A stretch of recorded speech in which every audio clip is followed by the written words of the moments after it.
What's up everybody, CP, welcome back to yet another video. In this video we are going to learn about web version of Figma and also how to download Figma for your PC. So as you can see, I opened the Figma browser version. Just go to your favorite browser and type figma.com like this, and after hitting enter this page will be open. So as you can see, this page looks really cool.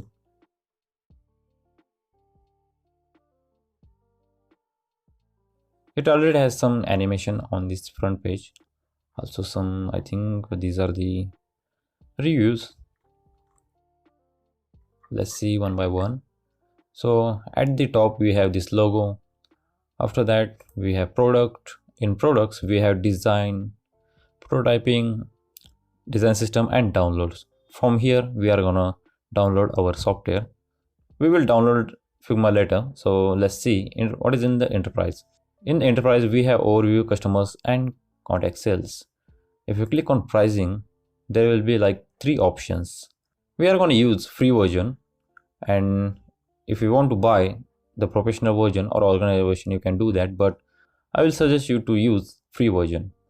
Let's say the community tab. In community tab we have file and templates and plugins, and we also have some options like event and live stream, best practices, education program and user groups. So we are interested in file and templates. In file and templates we have 1000 plus templates we can use in our project. We also have plugins, so I will show you how to use plugins in our project in future videos.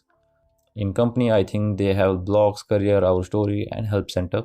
If you need any help you can contact from here. I know you are new here, so click on sign up button and you can connect your Google account with it, and you can also use email and password for creating new account on Figma, but I will suggest you to use Google account because if you add your email and password you have to remember password. So if you connect with your Google account you don't have to remember the password of Figma.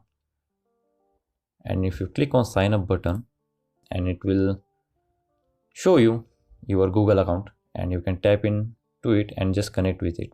So I'm not going to do that because I already have the Figma account. So I will just log in with my Google account because it is really simple. Okay, this is my account. After logging into or sign up into Figma, this is the dashboard you are going to see. So in this dashboard we have some recent drafts, community and your project and your team, your profile, and you can also see these options from here. So we are gonna look those things in the next video. So I think I have to log out to show you how to download Figma. So let's go into product and just download. Okay, after clicking on download, this page will be pop up. You can see you can download Figma for macOS or Windows. You can use your Apple or Android device for the preview, and we also have font installers, but we are interested in desktop apps. So I am currently using Windows, so I am going to click on Windows. If you are using Mac, then click on the Mac OS. So I already installed the Figma software, so I don't have to download it again. So you have to just click on the save button. It is going to download for you. So that's it for today's video, and I will show you more things in next video. So stay tuned for that.